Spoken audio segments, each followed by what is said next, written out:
Når vi har vurderet, at vi kan forflytte borgeren uden at gøre yderligere skade, så kan vi være alene nu om at forflytte ved hjælp af raceren. Når nu vi skal i gang med at forflytte borgeren med raceren, så er det vigtigt, at man først sikrer sig, at de har det godt, og de er trygge ved det, der skal foregå. Sørg for hele tiden at fortælle, kommunikere, hvad det er, vi gør.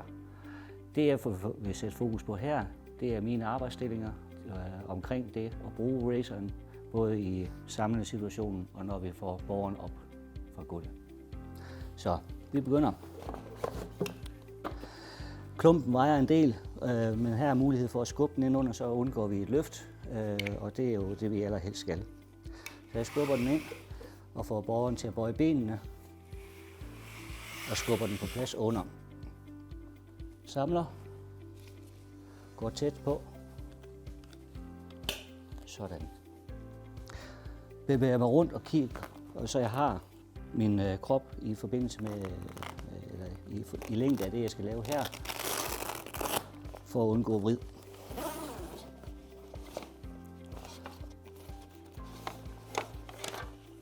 Flytter rundt og ned i knæ igen. Beder borgeren om at lægge armen over på brystet og kigge over, sådan at vi får skabt luft her til at få ryglænet på plads.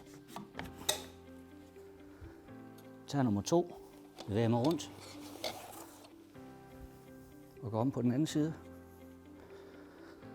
Og igen knælder ned, så jeg er tæt på borgeren og beder hende om at krydse og kigge over igen. Skaber luft og rum. Sådan. Og hele tiden bevæge sig rundt efter det, man skal lave, så man har en fornuftig stilling at arbejde ud fra.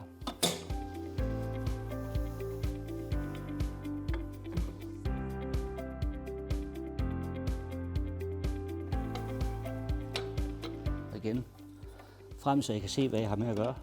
Og igen, mine lårmuskler er det, jeg benytter mest, og har en ret ryg hele tiden.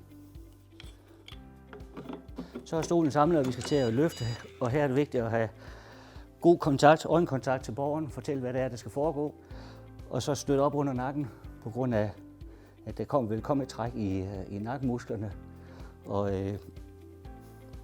det kan vi jo understøtte ved at sætte en hånd under og fortælle, at nu er vi klar til at løfte, og så kører vi. Hold øjenkontakt med borgeren under forflytningen, og holder hånden indtil jeg kan mærke, at hun har en god stabilitet i nakken. Og holder en hånd på hende, så hun kan mærke, at jeg er i nærheden hele tiden. Altså den giver den fordel, at vi kan være alene om at sørge for at få borgeren op fra gulvet.